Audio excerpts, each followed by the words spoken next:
বন্ধুরা সকালে উঠে তো পেটে ছুঁচো ঢন মারছিল। সকালে জানো তো উঠলেই প্রচণ্ড খিদে পায়, কী জানি বাবা কাদের খিদে পায় না, কারা ইয়োগা টোগা করে সকালে সকালে উঠলেই আগে আমার খুব খিদে পায়। তো সেই খিদেটা মেটানোর জন্য চলে এলাম রান্নাঘরে। তো রান্নাঘরে এসে কী করবো জানো তো, আমাদের গরিব মানুষ, আমাদের বেশি কিছু থাকে না রান্নাঘরে। হ্যাঁ, এই পাউরুটি, চা, পাউরুটি, বিস্কুট এগুলোই তো থাকে। তা ভাবলাম কী করে একটু বেশি টেস্টি জলখাবার বানানো যায়, কারণ সকালে যদি পেট পুজোটা ঠিক করে না হয় তাহলে সারাদিন ম্যাচ ম্যাচ করবে। আর শীতকালে যেন খিদেটা বেশি পায়, কারণ যে শীতকালে এত ফ্লেভারফুল সবজি থাকে, তো খেতে খুবই ভালো লাগে শীতকালে। তো শীতকালে এর জন্য কী করলাম, সকালবেলায় সকাল সকাল উঠেই এসে গ্যাস জ্বালিয়ে দিলাম। গ্যাস জ্বালিয়ে দিয়ে এবার গ্যাস যখন জ্বলে গেল, এবার কী করবো কড়াই বসিয়ে দিলাম। কড়াই বসিয়ে ছোটো ছোটো কুচি কুচি করে পেঁয়াজের ক্যাপসিকাম ছোটো ছোটো কুচি কুচি কুচি করে, যতটা কুচি কুচি করে কাটতে পারো ততটাই কাটবে। আমি আবার বেশি কুচি কুচি কাটতে পারি না, যদি হাতটা কেটে যায়, কারণ হাতের তো শরীরের তো খেয়াল রাখতে হবে। তো কুচি কুচি কুচি কুচি কুচি করে পেঁয়াজ ক্যাপসিকাম কেটে নিলাম। কেটে নিয়ে এবার কী করব, পনিরও একটু দিয়ে দিলাম তার মধ্যে। পনিরটা খেতে আমি বড়ই ভালোবাসি, সে যেভাবেই হোক।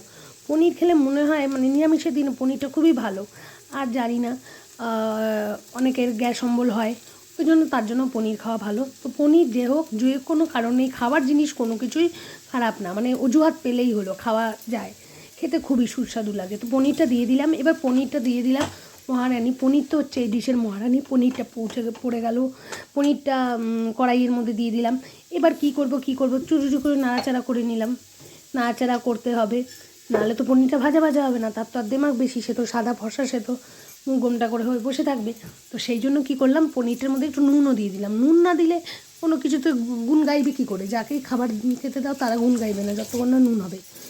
তো যাই হোক, সেই পনিরের সাথে একটু দিয়ে দিলাম পেঁয়াজ ক্যাপসিকাম, সবের সাথে একটু নাড়াচাড়া করছি, ভালোভাবে মিশিয়ে দিচ্ছি।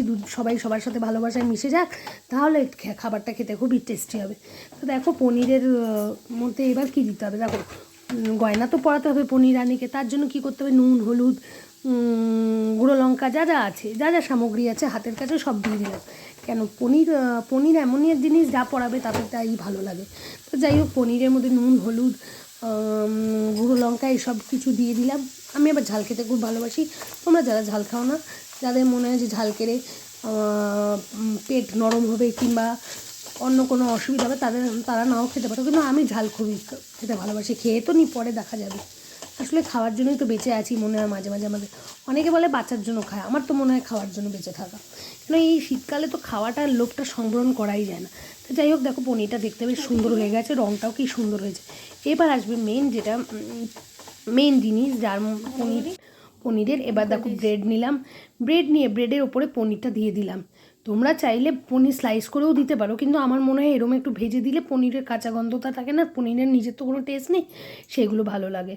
তো যাই হোক, এবার কড়াইয়ে দিয়ে দিলাম বাটারের সাথে একটু কাগজ লেগেছিলো, সেই কাগজটা ধরেই বাটার দিয়ে দিলাম। আর সইছে না, কী করে খাবো, সকাল থেকে এত খিদে পেয়েছে, তার মধ্যে রান্না করে খাওয়া মানে ভীষণ একটা ব্যাপার। দেখো পাউরুটির মধ্যে পনির দিয়ে এবার দু পিঠ আগা পাছা দুটোই সেঁকে নিলাম। সেঁকে নেওয়ার পর দেখো খেতে হেভি টেস্ট হবে। তো যাই হোক, পনির দুটো স্যান্ডউইচ ঝটপট করে বানিয়ে নিলাম। এই স্যান্ডউইচ দুটো খেয়েই মনে হবে যেন সকালের আর্ধেক, মানে সকালে এটা খেলে মনে হয় দুপুরে কিছু না খেলেও চলবে। এখন তো শীতকাল এসছে, এটা ওটা সেটা অনেক কিছুই বানিয়ে তোমাদের সাথে শেয়ার করবো। তো এই স্যান্ডউইচটা তোমাদের কেমন লাগলো তোমরা জানিও, আর তোমরাও খেও। এর মধ্যে চাইলে তোমরা চিকেন, পনিরের বদলে চিকেনও দিতে পারো। দেখো একটু গ্যাস থেকে মানে তাওয়া থেকে গরম উঠে গেছে। এই তাওয়ার যে গরমটা শীতকালে মানে খুবই ভালো লাগে। মানে শীতকালে রান্না করার দুটো কারণ, এক তো টেস্টি খাবার, আর একটা গ্যাসের সামনে থাকলে মনে হয় ঠান্ডাটা কম লাগে। তো দেখো পনির স্যান্ডউইচটা কেমন হয়েছে তোমরা জানাও।